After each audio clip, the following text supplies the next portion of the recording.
Eh bien, du coup, on va pouvoir démarrer ce webinaire que j'ai intitulé Click and Code, en sachant, comme je l'ai déjà précisé, l'objectif principal du webinaire ici, c'est vraiment de dégrossir en fait toutes ces notions qu'on peut retrouver dans le FMTTN, dans les nouveaux référentiels. Donc voilà, il y a pas mal de termes qui peuvent parfois être compliqués dans tout le volet numérique et dans tout le volet programmation.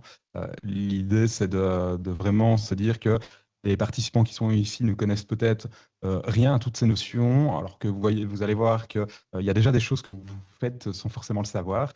Et donc voilà, on va dégrossir chacun des termes pour qu'à la fin, vous puissiez vous dire, OK, bon, la programmation, c'est pas sorcier. Voilà une porte d'entrée, voilà comment je peux démarrer avant d'apprendre ces nouvelles notions avec les élèves. Avant toute chose, je tenais à me présenter. Je m'appelle Tommy et je suis professeur de sciences, formateur en technopédagogie. Donc voilà, j'ai l'occasion depuis ici 4 ans de former des enseignants, des étudiants, de donner des animations dans les écoles pour les élèves dans tout ce qui concerne les nouvelles technologies, le numérique au sens large, notamment tout le volet programmation. Je suis aussi également créateur de contenu et évidemment amateur de nouvelles technologies.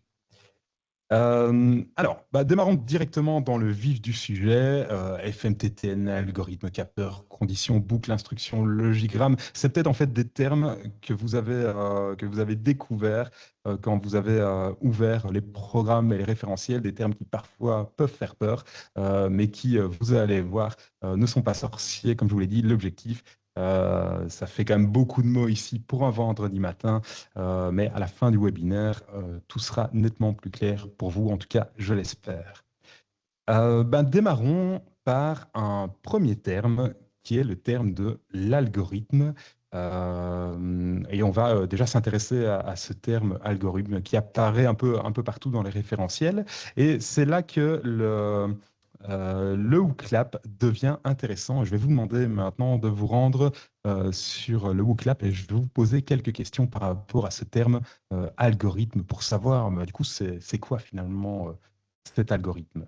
Alors, je vois ici qu'il y a 135 personnes sur le WooClap. Pour vérifier si tout fonctionne, je peux d'abord vous demander comment est-ce que vous vous sentez aujourd'hui. N'hésitez pas à cliquer sur le petit bouton valider pour envoyer votre réponse. Voilà, il y en a qui sont super motivés, détendus, même en vacances, malgré le manque de soleil en Belgique. Quoique vous êtes peut-être même ailleurs, vous avez peut-être un peu plus de soleil que chez nous. Curieux d'en apprendre plus. Alors l'apéro, on m'a dit que c'est midi quelque part dans le monde, donc finalement l'apéro c'est sympa à toutes les heures. Je suis là, mais mon cerveau est encore en mode transat et je comprends parfaitement. Encore merci de prendre sur votre temps de vacances pour venir vous former et vous informer sur ces nouvelles notions. Alors, je vais passer à une deuxième question pour vérifier encore une fois que ça fonctionne. En programmation, est-ce que vous êtes plutôt comme Tony Stark dans Iron Man ou Tony le livreur de pizza? Est-ce que vous maîtrisez tellement bien le codage que votre grille-pain est sur le point de devenir autonome? Est-ce que vous avez codé une fois et depuis vous prenez pour un hacker de film hollywoodien? Est-ce que vous connaissez les bases mais votre ordinateur se moque encore discrètement de vous quand vous lui tournez le dos? Est-ce que le seul code que vous maîtrisez, c'est celui pour déverrouiller votre smartphone et encore parfois on l'oublie? Ou est-ce que vous avez une relation compliquée avec votre ordinateur? Il fonctionne jusqu'à ce que vous commencez à y toucher. Ici, il n'y a pas de questions pièges. Alors, on va passer au vif du sujet et à la vraie question concernant les algorithmes. Et je vais vous demander, en un mot, de me dire ce que vous entendez par le premier mot qui vous vient à l'esprit quand on vous dit algorithme, procédure, cuisine, maths. Là, les mots commencent à apparaître.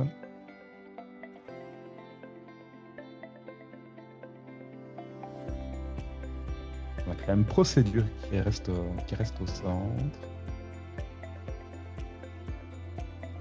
Attendre que ça se stabilise un peu.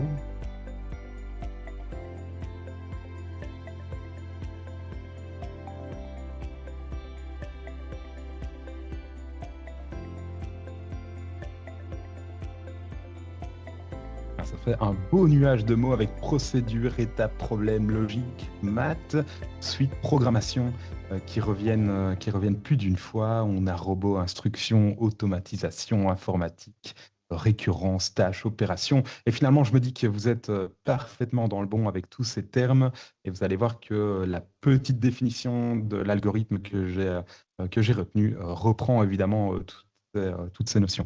Gardez le WooClap ouvert, on va y revenir. Moi, je vais juste revenir en fait sur mes slides pour définir ce terme algorithme, une définition que j'ai trouvée dans un livre d'Aurélie Jean, que je vous conseillerais après un petit moment lecture si jamais le sujet vous intéresse. Elle dit ceci, donc elle étudie en fait, alors je ne sais plus exactement l'intitulé exact de sa fonction, mais elle travaille dans tout ce qui est algorithme et numérique. Elle est chercheuse française et elle a étudié notamment au MIT. Donc voilà, elle dit ceci sur l'algorithme.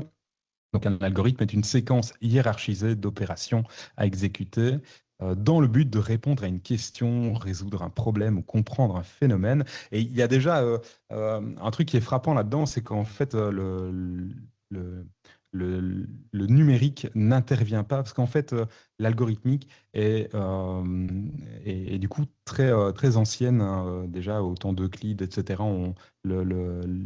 L'algorithme était déjà présent. Si vous enseignez les maths, par exemple, bah, du coup, toute cette algorithmique est déjà présente. Et c'est bien après, évidemment, qu'on a utilisé ces notions pour l'intégrer dans le numérique et dans l'informatique.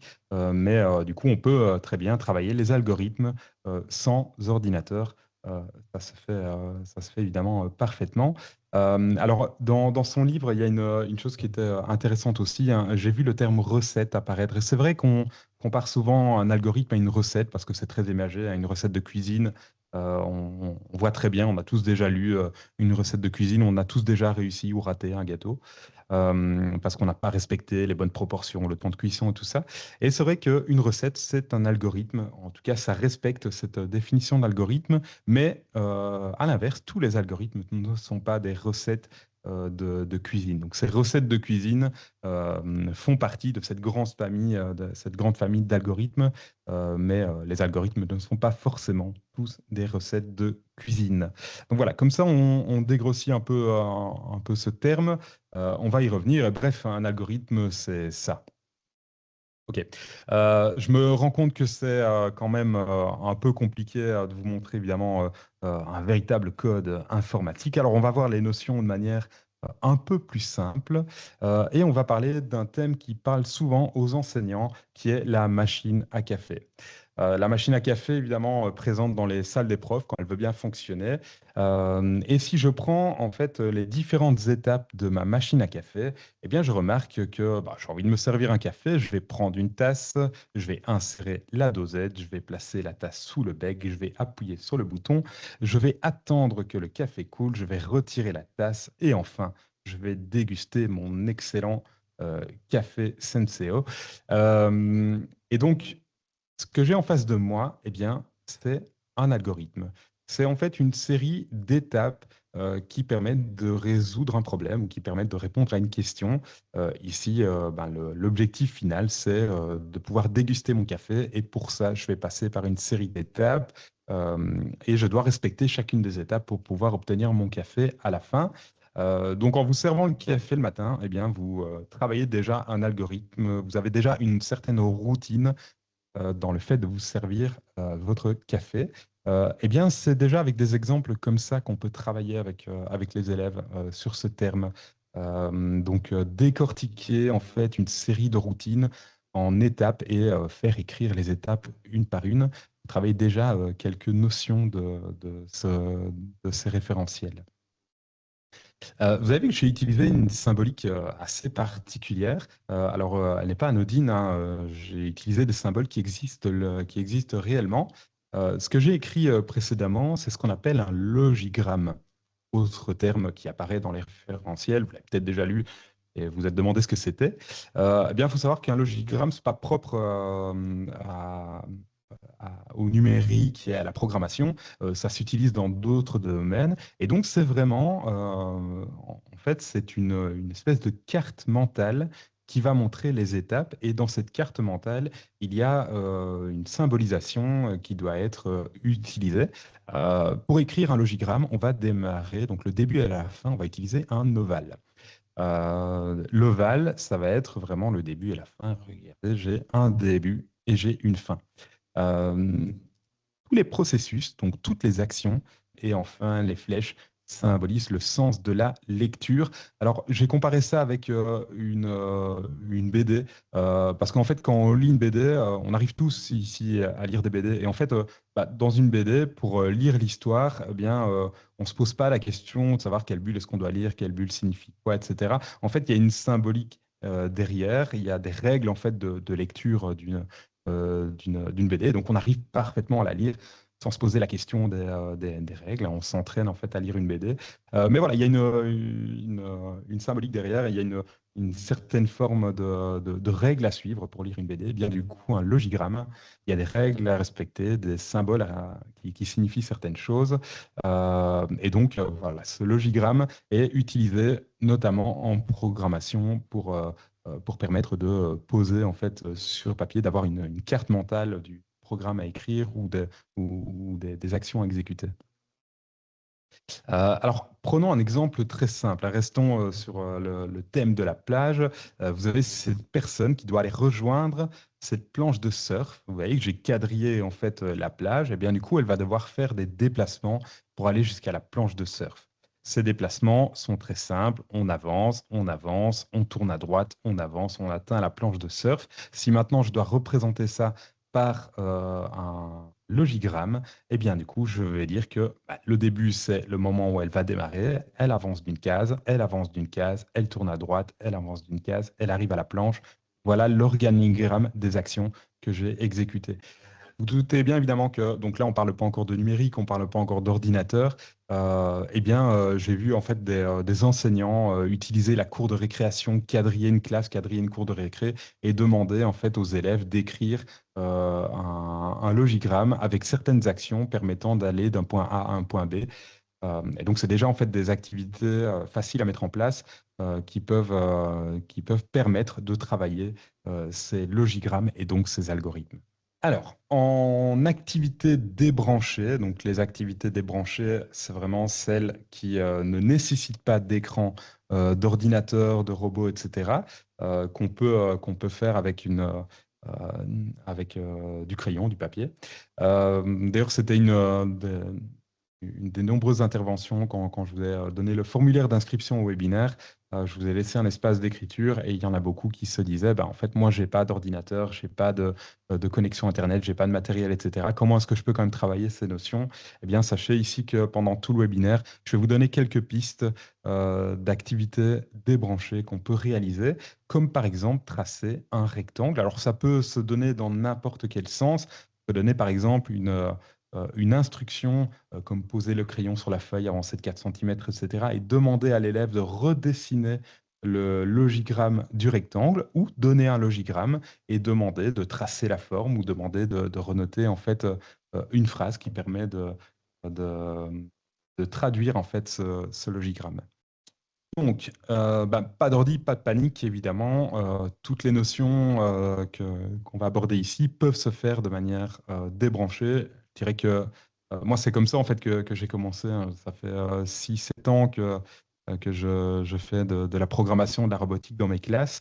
Au départ, je suis arrivé dans une classe, j'avais pas de vidéoprojecteur, j'avais juste un tableau, pas d'ordinateur. Et donc, j'ai dû trouver en fait toutes des astuces pour travailler ces notions qui n'étaient pas encore dans les programmes et dans les référentiels, mais qui m'intéressaient. Et donc, vous allez voir que, il y a déjà moyen de faire pas mal de choses. Je parlais des activités de déplacement sur des quadrillages se faire sur feuille ou en grandeur nature, décoder des recettes ou décoder certaines actions comme celle de la machine à café, utiliser des robots en carton ou des pions à déplacer en fonction de cartes, hein. On peut avoir Pour les plus petits, on peut avoir des cartes qui représentent en fait les flèches de déplacement, etc. Et donc sortir des cartes, les mettre dans un certain ordre, et puis après déplacer un robot sur une feuille quadrillée. On peut avoir des énigmes logiques à résoudre à plusieurs, etc.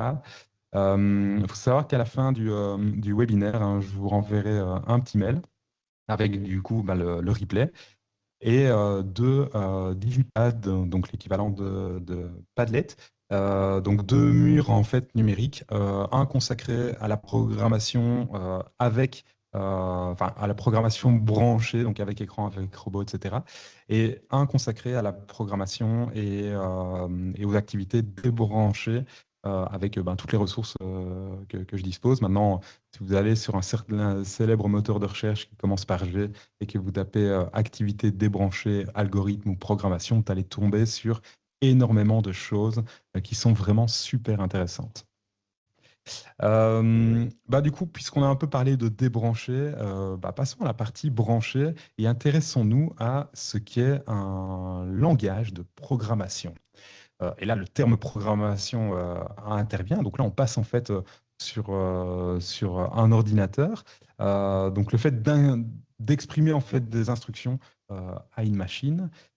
Si je reprends en fait l'exemple de cette personne qui veut rejoindre sa planche de surf et que j'utilise un langage de programmation, je vais obtenir ceci. Vous reconnaissez évidemment les fameux blocs de couleurs hein, qu'on peut retrouver dans des logiciels comme Scratch qui ont été une vraie révolution en fait pour les écoles. Les plus ou moins anciens ont connu le Go, vous savez, avec la petite tortue, où là c'était un vrai langage de programmation. Ici, en fait, c'est exactement la même chose, sauf que chaque instruction a été symbolisée par des blocs qui s'emboîtent comme les pièces d'un puzzle, euh, étape par étape. Ça va. Et donc le programme, en fait, va lire bloc par bloc pour atteindre son objectif. Donc on démarre par un début, on avance d'un pas, on tourne de 90 degrés. J'avais dit tourner à droite tout à l'heure, mais on pourrait très bien l'exprimer en degrés. On avance d'un pas et enfin on prend la planche de surf. Voici un langage de programmation. Il en existe évidemment d'autres.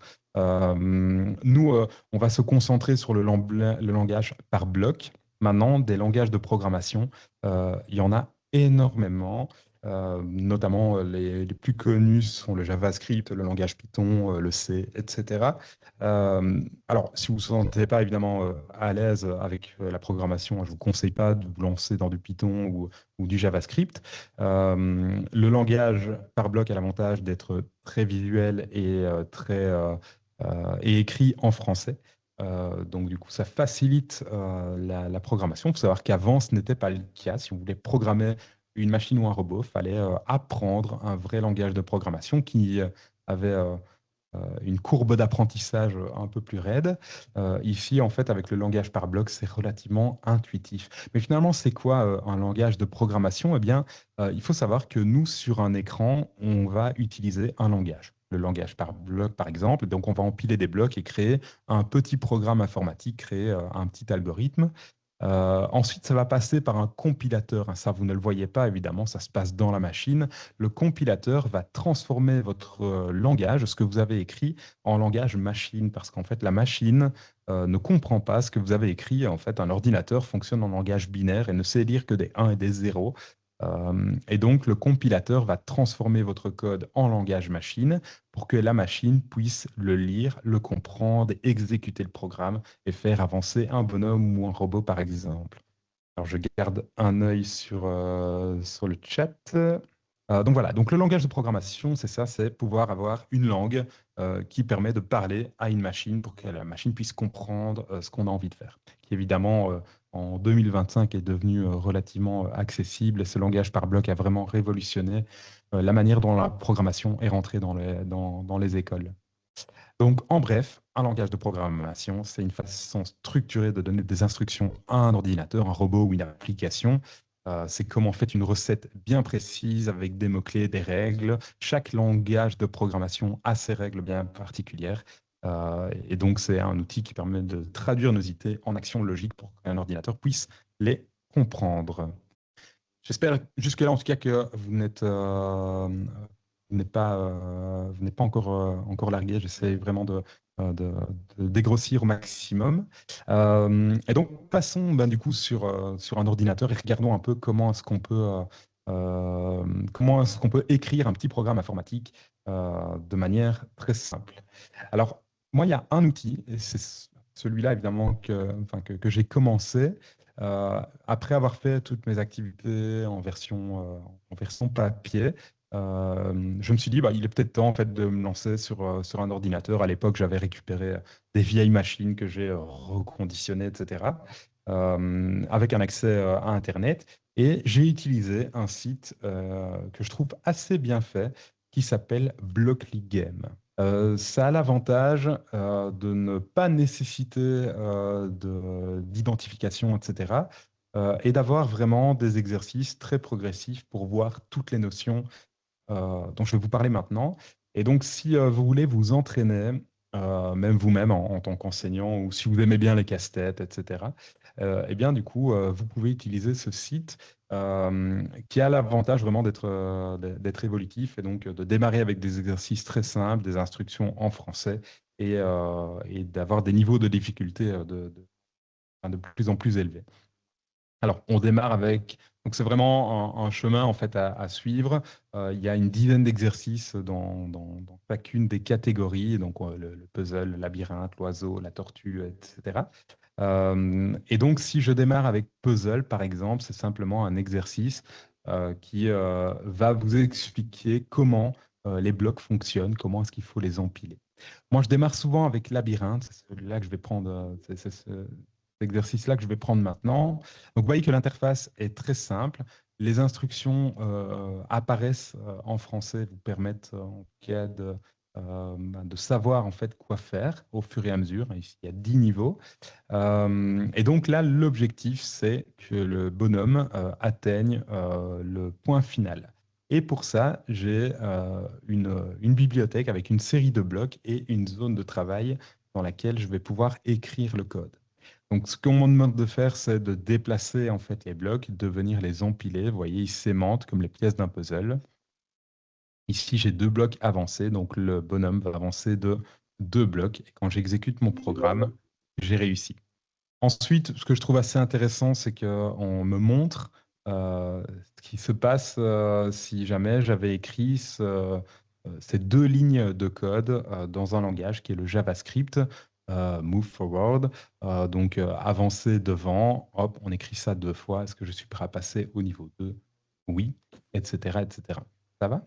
Donc voilà un premier site vraiment que je vous conseille, Blockly Game. C'est très facile à mettre en place. L'avantage, si vous donnez ça à vos élèves, c'est que ils peuvent avancer de manière progressive. Et dans les Digipads, je vous mettrai un fichier PDF avec les correctifs. Parce qu'il y a quand même des casse-têtes qui sont pas relativement simples. Et voilà. Par exemple, le niveau 10, je sais, moi, ça fait des années que je donne ça à mes élèves. Le niveau 10, il faut toujours que je réfléchisse plus d'une fois avant d'y arriver. Donc, avoir les solutions, en tout cas une des solutions, parce que parfois il y en a plusieurs, avoir une des solutions sous la main, ça rassure.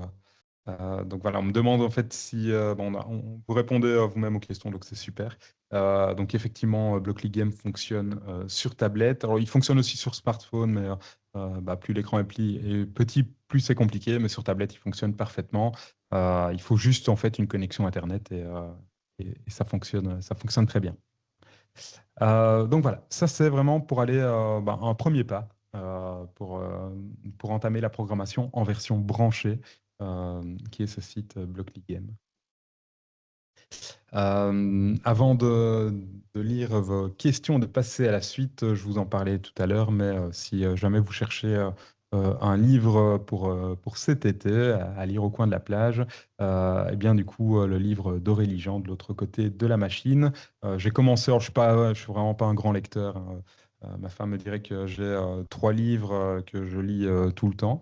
Mais du coup, voilà, ce livre-là, même si on n'est pas trop adepte des algorithmes, de la programmation, du numérique, etc., elle explique ça vraiment avec plein d'anecdotes d'une manière très simple, avec des exemples vraiment de la vie courante. Et donc, ça vous permet en fait déjà de dégrossir toutes ces notions et de vous sentir un peu plus à l'aise avec ces termes. Euh, alors, on a vu du coup ce qu'était un algorithme, on a vu ce qu'était un logigramme, on a vu ça de manière branchée et débranchée.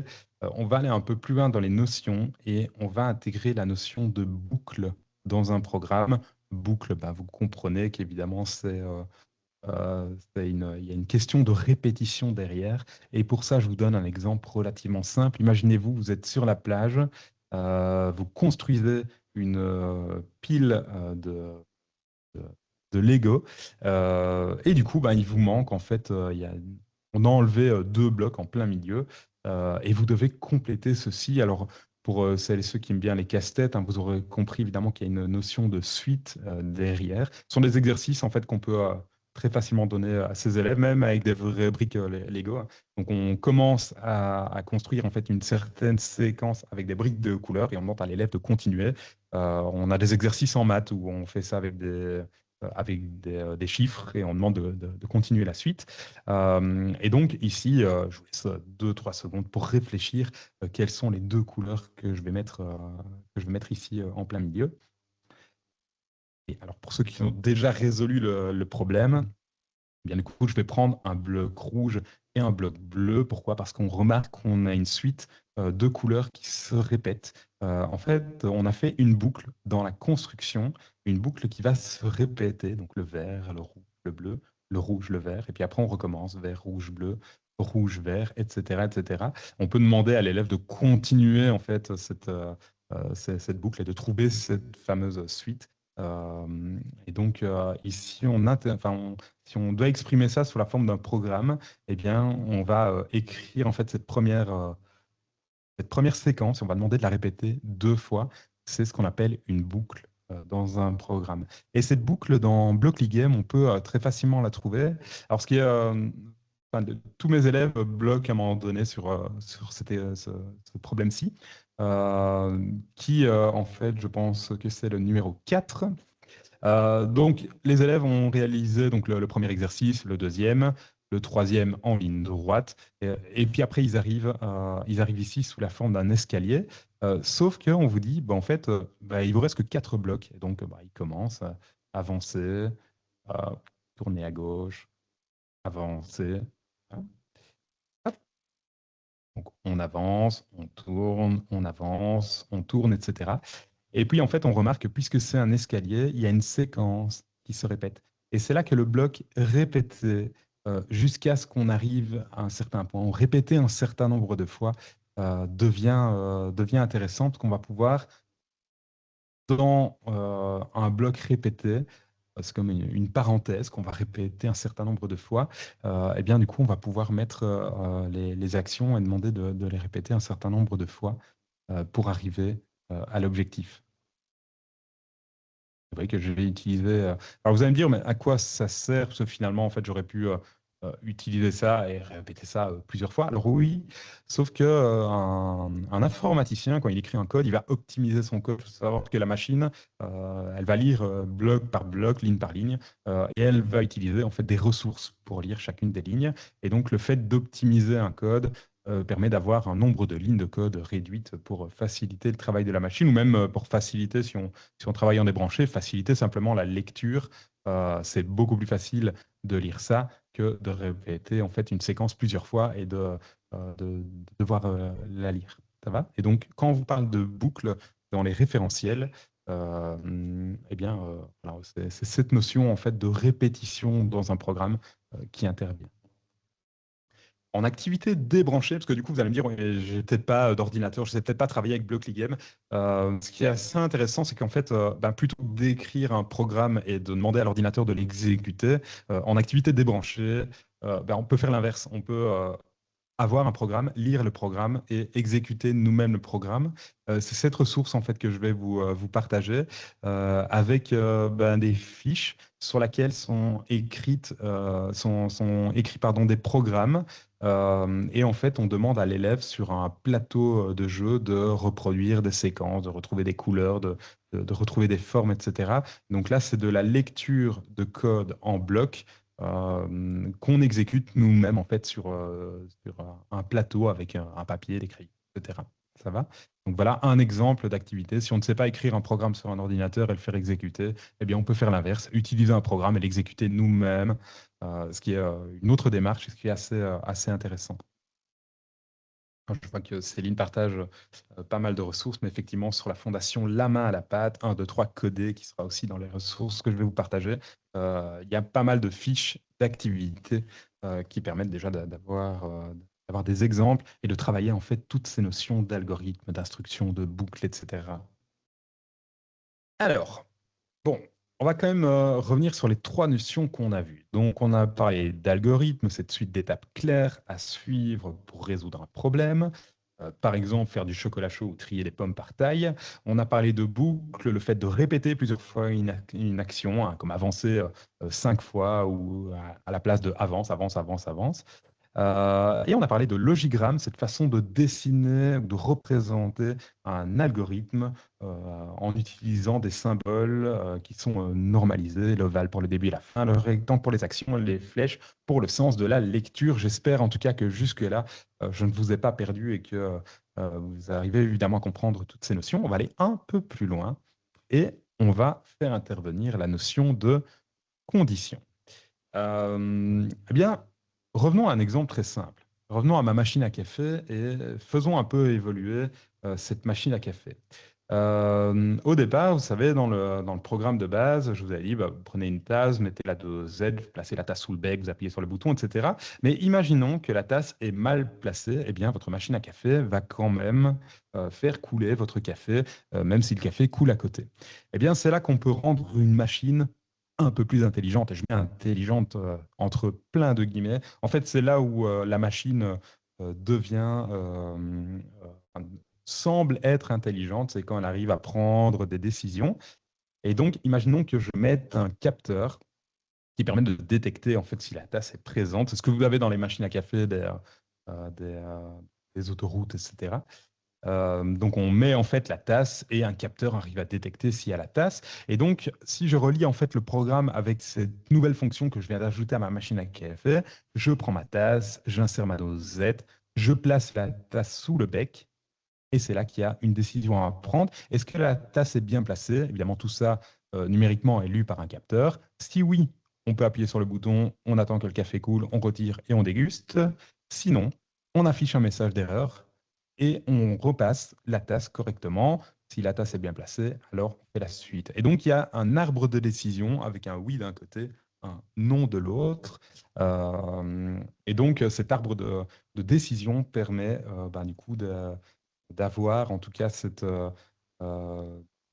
fameuse condition qui est le oui ou le non. Le fameux si, sinon, si.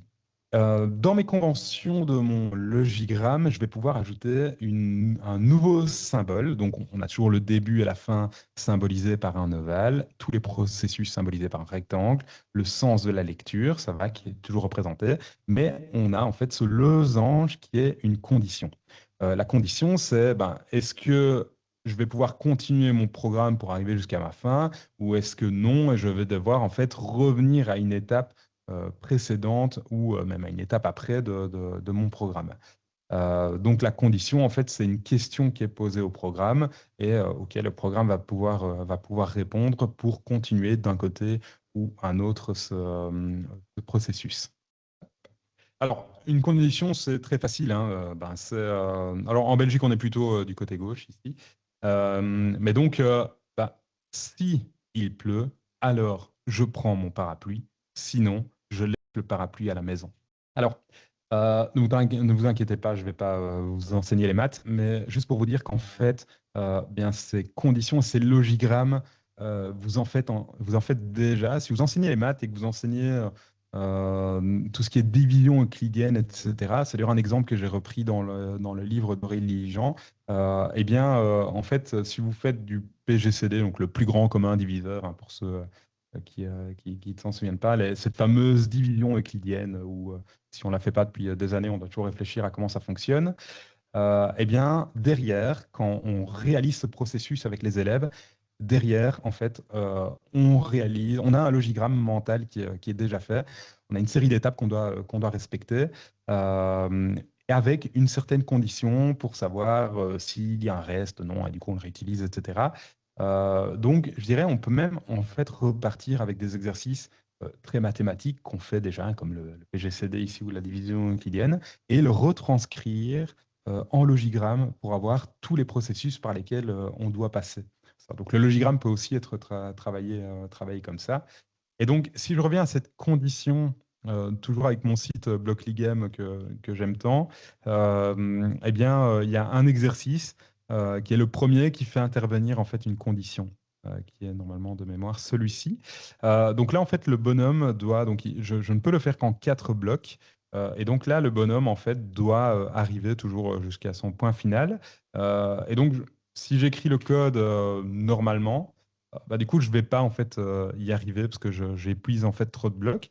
Je peux faire une répétition, mais c'est pas ça en fait qui va m'aider parce que j'utiliserai quand même trop de blocs. Mais par contre, j'ai en fait une nouvelle accolade ici qui vient d'apparaître en bleu, qui est cette fameuse condition. Si le chemin est vers la gauche, qu'est-ce que je vais faire? Eh bien, si le chemin est vers la gauche, je vais tourner à gauche. Et sinon, eh bien, du coup, je vais avancer. Et tout ça, je vais pouvoir le répéter jusqu'à ce que j'arrive à mon point. Ça va? Et donc, si j'exécute le programme, qu'est-ce qu'il va faire? Il va lire à chaque fois la condition. Il va vérifier si le chemin est à gauche. Si le chemin est à gauche, il tourne à gauche. Et si le chemin n'est pas à gauche, il avance. Et de cette manière-là, il va pouvoir arriver jusqu'à son point final. Vous voyez qu'il me reste même un bloc pour arriver à ma solution. Ça va? Donc voilà à quoi peut servir en fait une condition dans un programme. Alors, bah, du coup, je vous parle de Blockly depuis tout à l'heure, mais pour démarrer, bah, il n'y a pas que Blockly. Moi, il y a 3 sites. Alors, j'ai évité de vous noyer ici, en tout cas dans ce webinaire, sous une masse en fait de sites qui utilisent ces algorithmes et ce langage de programmation par bloc parce qu'il y a vraiment beaucoup. Moi, je vous conseille en fait les 3 avec lesquels j'ai commencé. Donc, Blockly pour sa simplicité, son interface relativement facile à comprendre, et le fait qu'avec un site comme ça, vous pouvez lâcher vos élèves qui avancent en fait en autonomie. Ils ont besoin peut-être d'un coup de main ou autre parce qu'ils seront bloqués sur un problème, mais ils peuvent vraiment avancer en autonomie, et donc vous n'avez pas besoin d'avancer avec la classe entière. Certains élèves qui aiment bien le challenge vont essayer d'optimiser leur code, d'aller de plus en plus loin, etc. L'autre site, évidemment, qui est un des plus connus, est Scratch. Alors, il faut savoir juste que Scratch, c'est un gros bac à sable, hein. C'est comme donner une table remplie de Lego. Ben, Scratch, du coup, c'est un peu ça, hein. Donc, c'est pareil, toujours la même interface, hein. Donc, c'est une zone de travail, ce qu'on appelle la scène, donc c'est là où l'action va s'exécuter, et puis toute une série de blocs. Et vous voyez que là, il y en a beaucoup plus que sur Blockly. Donc, si vous lâchez vos élèves sur Scratch, le problème, c'est qu'on ne sait pas quoi faire. Et c'est là que ça peut être un peu déroutant pour les enseignants ou les élèves qui débutent. Mais par contre, il faut savoir que sur Scratch, dans la partie idée, mais je vous remettrai le PDF, mais dans la partie idée, vous avez des cartes de programmation, des cartes de petits exercices qu'on va pouvoir donner à vos élèves. Ces cartes s'achètent, hein, c'est une trentaine d'euros la boîte, avec les cartes bien jolies dans une boîte plastifiée. Après, on peut les imprimer soi-même. C'est intéressant de les imprimer en couleur parce que du coup, la couleur des blocs va pouvoir visuellement aider les élèves. Et donc, c'est toute une série de petits exercices à réaliser qui permettent de faire bouger des lettres, de faire avancer un personnage, de créer des petites histoires, etc. Et donc, ça évite de se retrouver face à cette grande table Lego sans savoir quoi faire et sans avoir de plan de montage. Ça va? Donc, ça, c'est pour Scratch. Je vous remettrai tout le PDF dans dans les digipads. Et le dernier que je vous parlais, c'est code.org. C'est aussi un site avec lequel j'ai commencé. L'avantage, c'est qu'en se créant un compte, on peut avoir, contrairement à Blockly par exemple, on peut avoir un suivi des élèves. Donc pareil, c'est toujours une série d'exercices. En plus, les exercices ici sont thématisés, hein. Donc souvent, quand vous montrez ça à vos élèves, ils lisent Minecraft et du coup, ils sont vraiment super contents. J'ai aussi la Reine des Neiges. Ça a moins de succès, évidemment, du coup, il y a pas mal d'exercices vraiment thématisés. Le principe est toujours le même. Donc, on vous donne une série de blocs avec une action qui est décrite ici en français, et les niveaux en fait sont vraiment progressifs. Donc du coup, c'est assez facile de se lancer là-dessus. Par exemple, celui-ci, je l'ai testé il y a 2 mois dans une classe de 5e primaire. Et en 1 heure, ils avaient réussi les 14 exercices donnés. Alors que beaucoup n'avaient aucune notion de programmation. En fait, je dirais la grosse difficulté pour eux, c'était pas forcément la programmation, mais c'était plutôt le fait de lire les consignes et de comprendre les consignes, parce que souvent, ce qui était noté là, on n'en tenait pas compte, et donc on se lançait à l'aveugle sans savoir vraiment quoi faire. Donc vraiment un exercice de lecture de consignes très intéressant. Mais voilà, un exemple d'exercice déjà tout fait. Et comme je l'ai vu passer dans le chat sur code.org, il y a en fait des séquences de cours déjà faites. Alors, ils ont changé un peu l'interface, donc j'ai été un peu perdu, il faut que je me replonge dedans. Mais vous avez en fait des exercices et des séquences déjà toutes créées pour vous aider, avec des niveaux d'apprentissage par tranche d'âge et des exercices déjà faits, etc. Donc voilà les 3 sites sur lesquels moi je vous conseille en fait de démarrer en version branchée si jamais ça vous intéresse. Et si jamais vous aimez bien les challenges, essayez de faire tous les petits exercices de Blockly parce qu'ils sont vraiment assez intéressants. Et du coup, bah, si vous n'avez pas d'ordinateur, il y a quelques années, c'était en 2018, j'ai coécrit un petit document avec des ressources qu'on avait trouvées à gauche, à droite, qui s'appelait La pensée informatique et qui propose une série d'activités totalement débranchées, mathématiques, logique, etc., euh, pour avoir voilà, pour explorer en fait toutes ces notions. Et ce document, voilà, je l'ai mis ici. Donc, il a été mis en page. Il y a 2, 3 petites erreurs, hein. Je pense qu'un jour, je vais le réécrire pour corriger les erreurs. Mais vous voyez qu'on démarre avec la recette de cuisine. On avait repris en fait les blocs pour être certain qu'après, on ne soit pas dérouté en fait sur Scratch. Et on retrouve voilà, ici l'ordre des opérations, des petits exercices de travail inverse en maths, des petits labyrinthes, des jeux de cartes. Donc voilà, pas mal de petites activités qui sont vraiment faciles à mettre en place. Et moi, c'est vraiment avec ce type de document que j'ai démarré avant de mettre mes élèves sur un ordinateur. Alors, j'espère que je vous ai toujours pas perdu jusque-là. Démarrons avec cette notion de robotique, parce qu'en fait, ce qui est assez intéressant, c'est que maintenant, si vous avez suivi en fait les différentes explications ici, vous avez toutes les cartes en main pour passer à la robotique. La robotique, parfois, ça peut faire peur, hein. On pense tout de suite à Terminator, etc. Mais vous allez voir que alors, on peut la faire soit branchée, soit débranchée, hein, cette robotique. Mais donc, finalement, c'est quoi un robot? Bien, c'est simplement un dispositif qui va permettre avec des capteurs, avec un petit processeur qui va exécuter le programme. Ce qui est super intéressant avec la partie robotique, c'est qu'on matérialise en fait le programme que les élèves écrivent.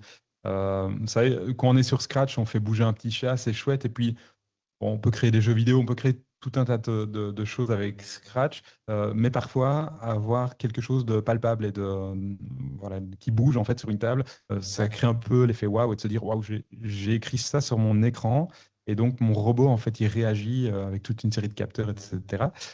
Ces notions de capteurs sont intégrées dans le référentiel FMTTN en secondaire. En secondaire, on vous parle de capteurs. Le capteur, c'est un dispositif qui permet de voir, de prendre en fait des données physiques et de les transmettre, les transformer en données numériques. Par exemple, un capteur de proximité va savoir que le robot approche d'un mur. Et donc, un robot, ben, c'est simplement voilà, un élément physique composé de ces 3 éléments qui va pouvoir exécuter un programme. On pense par exemple au robot Spike, qui est le dernier ici que j'ai utilisé. Et vous voyez qu'en fait, bah, ce robot va pouvoir être programmé exactement de la même manière que Scratch. Donc, ce qui est bien, c'est on va faire des activités débranchées, branchées en utilisant des sites comme Blockly. Et puis après, quand vous mettez vos élèves sur un robot un peu plus complexe comme Spike, qu'il va falloir penser, imaginer, etc., la programmation, mis à part que les blocs sont parfois spécifiques au robot, sinon, en fait, on se plonge directement dedans parce qu'on a déjà les codes de cette programmation. Voilà, moi je dis toujours, donc, Si jamais vous voulez frapper à la porte de votre directeur et vous dire Waouh, je suis un super webinaire pendant les vacances, maintenant il me faut du matériel. Il y a des robots et du matériel qui est plus accessible que d'autres. Moi, je pars toujours du principe que si on achète par exemple un robot Spike qui coûte quand même relativement cher, mais regardons en fait derrière ce qu'on peut en faire. Un Lego Spike, oui, il coûte cher à l'achat, mais on peut faire plein d'activités différentes à plein de niveaux.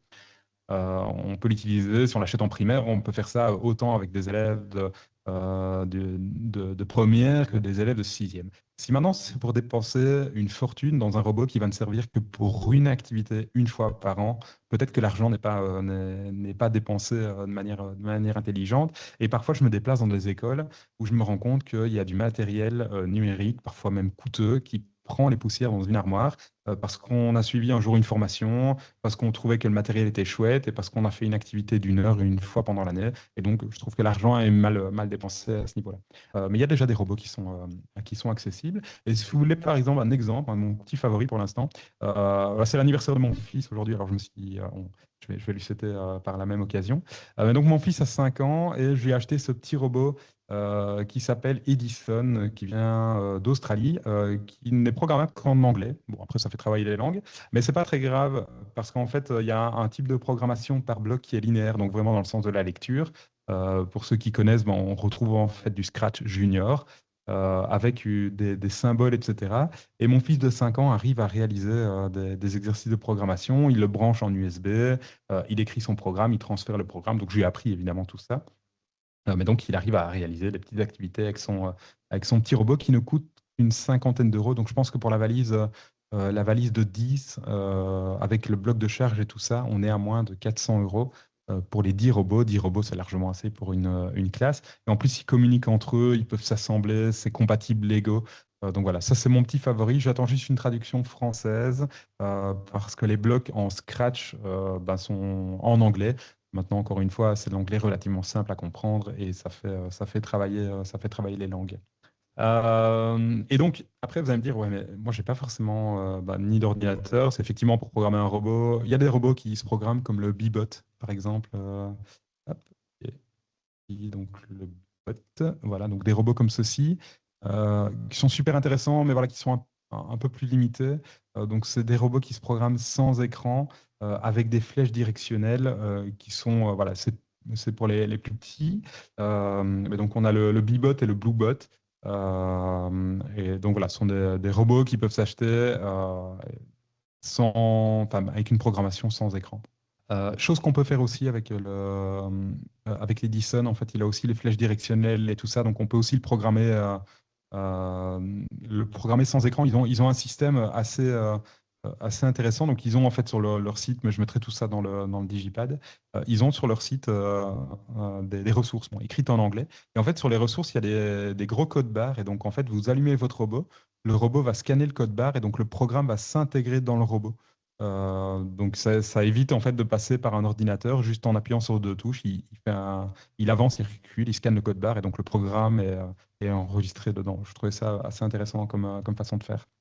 Donc on peut aussi faire de la robotique de manière débranchée. Il y a beaucoup d'activités là-dessus. On parlait tout à l'heure de 3 codé, donc voilà, ce sont les activités qui se trouvent, des séquences qui se trouvent en fait sur Internet assez facilement. Moi, il y en a une que j'aime bien, que j'ai faite récemment. Alors, je vous l'explique, mais si vous êtes comme moi, il faut le faire pour le comprendre. Ce qu'on appelle le crépier psychorigide. Sur YouTube, il y a des vidéos relativement bien faites. Moi, quand on me l'a expliqué la première fois, je me suis dit, oh, attends, je vais aller voir une vidéo. Il faut que je le visualise et que je palpe. Donc, en fait, le principe, c'est d'avoir un crépier qui est voilà, très, très psychorigide et qui veut ranger sa pile de crêpes en fin de journée de la plus grande à la plus petite. Donc la plus grande en dessous, la plus petite au-dessus. Pour ça, il n'a qu'un robot. Et le robot est relativement simpliste, donc c'est un bras qui ne peut faire qu'une chose. Il a une spatule et il peut retourner la pile complète. Et donc ça, c'est la consigne de départ. Et donc ce qui se passe, c'est qu'on va devoir essayer de trouver. Donc il y en a un qui va jouer le robot, l'autre qui va jouer la personne qui donne les instructions au robot. On va en fait décortiquer ces tâches pour avoir finalement un algorithme qui va se créer. Donc, on va d'abord repérer la plus grande crêpe dans la pile. On va amener, en fait, on va passer la palette sous cette pile, fermer la pince, retourner la pile, etc., etc., de manière à en fait retourner 2 fois pour que la plus grande crêpe se trouve en dessous. Il faut le faire, hein, vraiment, il faut le manipuler. Mais donc globalement, on ne fait pas ça avec des crêpes, mais on fait ça avec des morceaux de carton qu'on va pouvoir en fait pincer, retourner de manière à classer en fait cette pile. Donc voilà un exemple où il y en a un qui va donner les instructions ou écrire les instructions, et puis on va pouvoir en fait réaliser l'activité avec simplement du carton. La difficulté ici, c'est que moi, je l'ai fait en fait avec mes élèves, je le fais même avec des étudiants.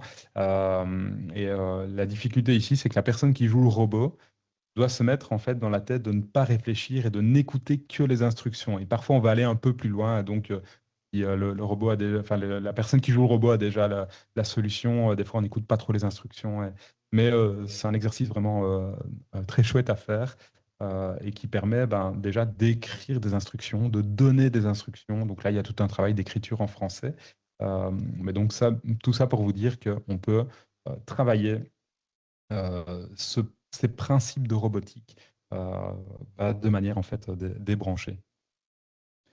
On me dit que le jeu de la tartine est fun. Il y en a plein. Il y a énormément, énormément de jeux comme ça qui existent, d'instructions de robots. Dans le document que je vous montrais tout à l'heure, j'en ai un ici. Hop, dessus. Voilà, donc un tour de magie. Donc il y en a un qui va jouer en fait la personne qui va être le participant. Il y en a un qui joue le magicien, mais qui ne connaît pas en fait son tour de magie. Il y en a un qui donne des instructions. Le magicien n'a pas le tour de magie, il ne connaît pas le tour. Il va simplement suivre les instructions de la personne qui lui donne. Il faut que les instructions soient faites dans le bon ordre, que la personne écoute bien les instructions pour réaliser le tour de magie correctement. Et le tour de magie avec des cartes. Voilà. Donc là, il y a un travail de lecture, de compréhension et d'appliquer en fait les consignes qu'on donne, mélanger 21 cartes, donner les cartes à l'utilisateur, etc., etc. Ça va. Donc des exemples, il y en a 1000 là. Pour terminer ce webinaire sur ces différentes notions, il y a une dernière notion dont je voulais vous parler, qui était la variable. Qui apparaît un peu plus loin. Alors, j'ai plus le référentiel en tête, mais je pense que c'est vraiment début de secondaire. Donc, en primaire, on est plutôt dans tout ce qui est boucle, condition, écriture d'un logigramme et tout ça. Et puis, en secondaire, on parle plutôt de variables, de capteurs. Et donc là, on est plutôt dans la robotique, même si, en fait, on peut très bien en faire avant. Mais cette notion de variable est intéressante parce que quand on commence à s'intéresser un peu à la programmation, quand on commence à écrire en fait des programmes en utilisant Scratch, etc., on se rend compte que cette notion de variable en fait est importante. Et quand j'en parle une première fois avec mes élèves, ils comprennent pas en fait, ils savent pas comprennent pas ce que je veux dire. Et puis après, on fait un simple exercice que je vais faire ici avec vous, et là, ils comprennent l'intérêt de la variable. Et sans ça, on ne peut pas le faire. En fait, si on prend un jeu vidéo, prenons un joueur de basket, il va tirer des paniers, il va marquer des scores. Faut savoir que dans le programme informatique, cette valeur 3 points doit être stockée quelque part pour être affichée. Et donc, alors je vais plutôt aller, hop, voilà, je vais plutôt aller ici. Donc en fait, cette variable, il faut s'imaginer que c'est une boîte dans laquelle on va ranger une valeur. Prenons un exemple très simple. Je vais aller sur Scratch et je vais démarrer un nouveau projet. Hop, voilà. J'ai mon petit chat, alors je vais quand même lui mettre un décor assez sympa, je vais changer l'arrière-plan, voilà, on va mettre un petit décor, je vais placer mon petit chat. Mon petit chat va marcher et j'aimerais bien avoir un compteur de pas. Donc on a ce compteur de pas que je dois créer. Donc ce que je peux faire, c'est d'aller dans la catégorie événements, de lui dire quand j'appuie sur ma touche espace, hop, j'avance de 10 pas. Ça va, donc jusque-là, hop, j'appuie sur la touche espace, j'avance de 10 pas, mais je ne sais pas encore compter les pas. Ok. Et donc, ce que je fais, c'est qu'on a toujours, en fait, dans ces logiciels de programmation, on a toujours un truc qui s'appelle variable, et quand on va dessus, il n'y a rien. Euh, et donc, je peux créer moi-même une variable. Donc, je peux créer une boîte dans laquelle je vais ranger le nombre de pas. Donc, s'il a fait 20 pas, la valeur 20 va être rangée dedans. Donc, je crée cette boîte, je l'appelle compteur de pas. Voilà. Et là, j'ai un champ qui s'affiche. Donc, pour l'instant, il y a 0 pas.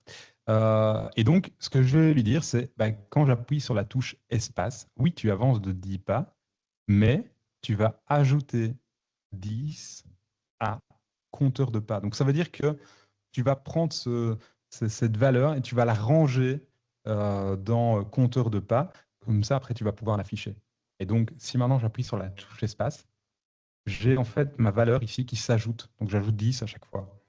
Ouais. Et puis après, c'est bien, mais du coup, si je veux remettre mon compteur de pas à 0, bah, il faut quand même que je le simule. Donc, j'ai ce drapeau vert et je vais pouvoir me dire, si j'appuie sur le drapeau vert, je vais mettre le compteur de pas à 0. Donc, si j'appuie sur drapeau vert, mon compteur de pas est replacé à 0. Donc, après, je peux recommencer. Ça va. Et je peux même aller un peu plus loin. Là, c'est vraiment du live. Je peux dire, OK, mais mon chat, en fait, bah, il avance, mais il ne recule pas, ou en tout cas, il redémarre jamais d'un certain endroit.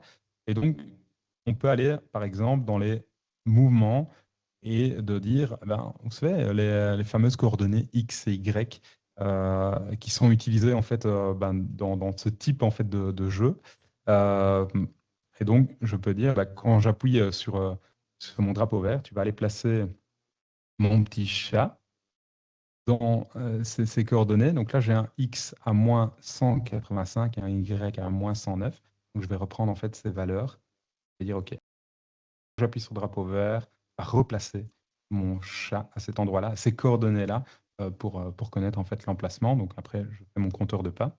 J'appuie sur mon drapeau vert, je compte mes pas. Hop, et quand j'appuie sur mon drapeau vert, il retourne à l'emplacement initial et mon compteur de pas est à 0. Et ce code, c'est écrit en 6 blocs. Ça va. Et chose que j'ai vue avec mes propres élèves, donc en secondaire, hein, je suis avec des premières, deuxième, troisième, mais je donne aussi des animations en primaire, notamment, bah, comme je vous disais récemment, en cinquième primaire. Et ce qui est assez formidable, c'est que vous donnez un exercice comme ça à vos élèves, dites, OK, ça c'est l'objectif. Et vous avez toujours un élève qui va se dire, ouais, moi j'ai terminé et en fait j'ai envie d'aller plus loin. Et puisque c'est un gros bac à sable, c'est comme donner un Lego et demander de construire, de construire une structure en Lego à un élève. Celui qui a terminé, bah, du coup, à la place de s'ennuyer, de se tourner les pouces, il va vouloir aller plus loin. Donc, il va améliorer votre code. Et moi, ce qui est chouette, c'est qu'au départ, je leur donne en fait des exercices et j'ai toujours un élève qui arrive à m'améliorer mon code en me disant, bah, regardez, monsieur, moi j'ai trouvé une autre solution. Et bah, c'est encore mieux que vous. Bah, ça, c'est super en fait. Et donc, j'ai mes propres élèves qui améliorent mes propres codes parce que ben, voilà, ils sont plus à l'aise avec ça. Parce qu'ils font des stages aussi. Il y a de nombreux stages qui sont organisés en programmation. Et donc, des fois, en fait, les élèves qui en connaissent un peu plus que moi sur certains robots, sur certains. Et c'est pas très grave parce que du coup, ils m'apprennent autant de choses que moi. Donc, ça, donc, je ressors en fait de mes propres cours en ayant appris des choses. Et donc, ça, c'est assez enrichissant de ce côté-là. Puis évidemment, l'élève est super, super content.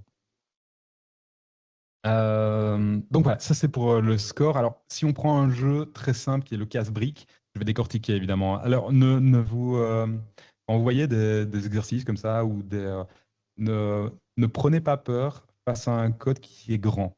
Si par exemple je montre ça à certains enseignants qui bah, découvrent en fait l'algorithme et le codage pour la première fois, euh, si on voit ça, on ferme son ordinateur et puis prenez le temps de décortiquer bloc par bloc. Ça va, c'est comme en fait, c'est comme un livre, hein.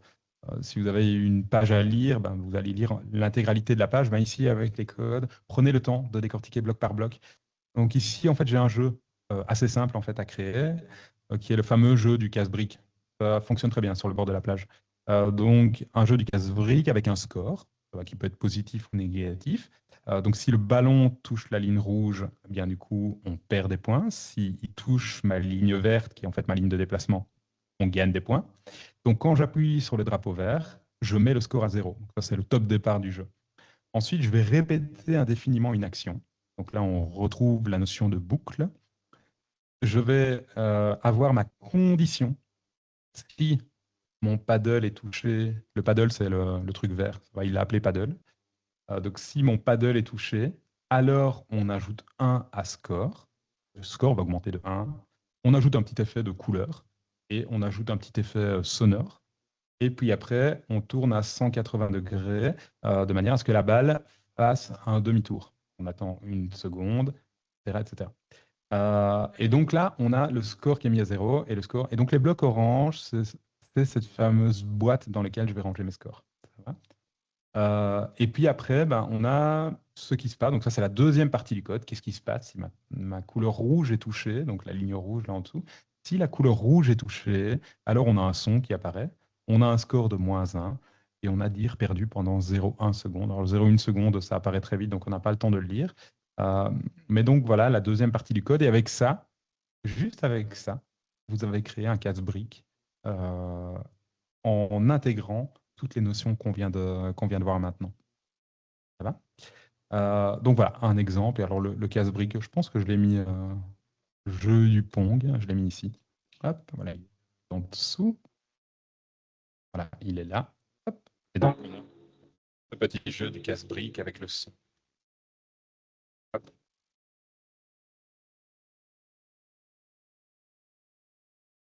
Voilà comment ça fonctionne. Ça va. Et si vous voulez un petit exemple, parce que là, ici, on arrive en tout cas à la fin des notions que je voulais aborder avec vous. Si vous voulez un exemple de ce que j'ai pu faire en primaire, ouais, je pense que c'était en 5e primaire. Et d'ailleurs, je remercie Céline déjà pour toutes les réponses et dans le chat, et parce que c'est elle qui m'a donné l'idée de l'activité. Donc, je suis reparti de ce qu'elle avait fait.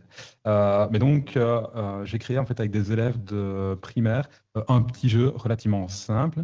Donc, ça a été fait en une après-midi. Hein. Donc, on a décortiqué le code et tout ça le matin. On a fait quelques exercices et après-midi, les élèves ont été capables de faire ça. Alors, donc je ne les ai pas lâchés.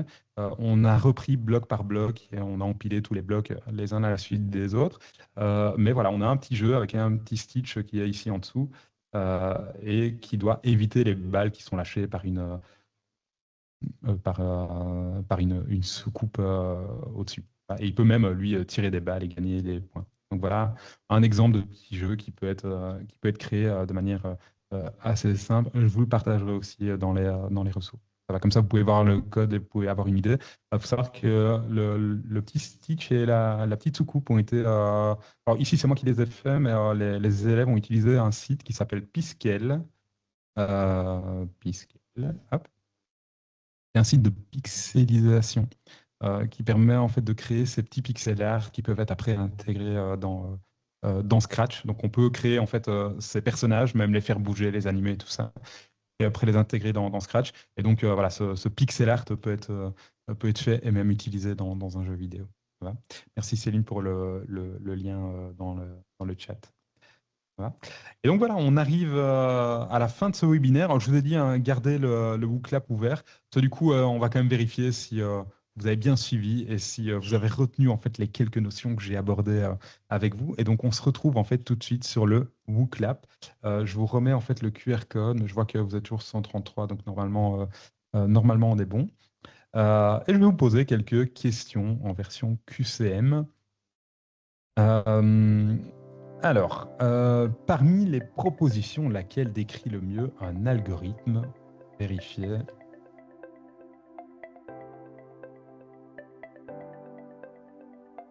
Donc, c'est une suite d'actions écrites dans un langage informatique, une suite d'instructions permettant de résoudre un problème ou de répondre à une question, un programme qui fait bouger un robot, une fonction mathématique utilisée par les ordinateurs. Encore quelques secondes de réflexion. Alors, il y a quelques personnes qui ont répondu que c'était une suite d'actions écrites dans un langage informatique. Alors, en soi, c'est pas faux pour une partie des algorithmes, mais comme je vous l'ai dit, les algorithmes sont bien plus anciens que l'informatique. Et donc, c'était effectivement une suite d'instructions permettant de résoudre un problème ou répondre à une question. C'est pas forcément proprement lié à l'informatique, même si évidemment l'informatique fonctionne avec des algorithmes. Question suivante, pourquoi utilise-t-on une boucle dans un programme? Pour répéter un programme entier plusieurs fois, pour éviter de réécrire plusieurs fois les mêmes instructions et optimiser un code pour enregistrer une valeur qu'on peut conserver pour faire une pause. Je vois que... Alors, pour répéter un programme entier plusieurs fois, alors en soi, oui, une boucle peut répéter un programme entier, mais c'est surtout pour éviter de réécrire plusieurs fois les mêmes instructions et optimiser le code pour avoir moins de lignes de code au final. Quelle situation réelle illustre le mieux l'utilisation d'une condition? Remplir une bouteille d'eau en versant de l'eau, compter jusqu'à 10 sans sautant, regarder s'il pleut, prendre le parapluie uniquement si c'est le cas, afficher un score qui augmente de 1 à chaque bonne réponse.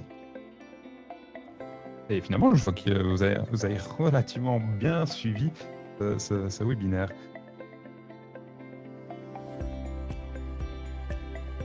Ok.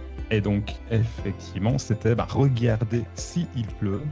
Et s'il pleut, prendre le parapluie uniquement si c'est le cas. Et sinon, laisse le parapluie à la maison. C'est la situation réelle qui illustre mieux la condition. Que se passe-t-il si un programme ne tient pas compte d'une condition nécessaire? Donc, en gros, il y a une condition et le programme, pour une raison X ou Y, il n'en tient pas compte. Qu'est-ce qui risque de se passer? Il risque de faire une action inadaptée car il ne vérifie pas si la situation avant d'agir, qu'il exécute toujours le bon résultat, peu importe, même si il ne tient pas compte de cette condition. Est-ce qu'il se relance avec une nouvelle condition? Est-ce qu'il s'arrête automatiquement?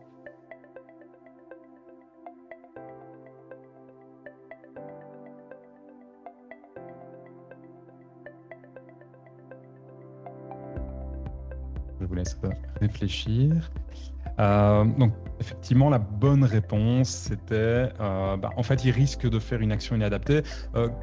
Typiquement, ça peut être par exemple un capteur de proximité, donc un robot qui avance sur le bord d'une table. Il y a un capteur de proximité qui normalement détecte le bord de la table. Pour une raison X ou Y, le capteur ne fonctionne plus. Ça peut arriver, un capteur qui casse ou qui ne fonctionne plus.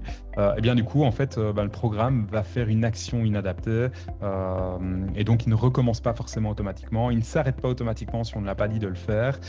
Il ne se relance pas avec de nouvelles conditions. Ça va. Donc tout ça doit être programmé évidemment à l'avance. À quoi sert une variable dans un programme? C'est la dernière chose qu'on a vue.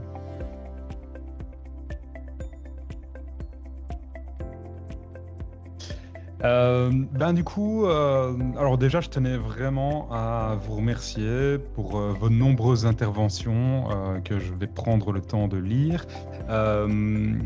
Et votre participation, le fait d'avoir pris un peu de temps pour se former et s'informer.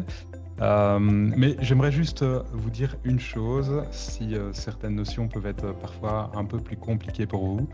Moi, ça fait des années que je fais de la programmation avec mes élèves, parce que j'aime bien ça. Voilà, je vous ai dit, je suis un peu technophile, et donc vraiment j'aime bien ce côté technologie. Mais j'ai démarré sans avoir aucune notion de ce que c'était. Et pour moi, quand on me parlait de code informatique, j'avais Matrix qui apparaissait en tête. Quand on parlait de robotique, j'avais Terminator et Robocop. Enfin bref, vous voyez un peu l'idée. Mais donc démarrer avec des choses très simples. Et vous allez voir qu'au fil des années, vous allez complexifier vos activités et vous lancer dans des choses de plus en plus complexes et enrichissantes.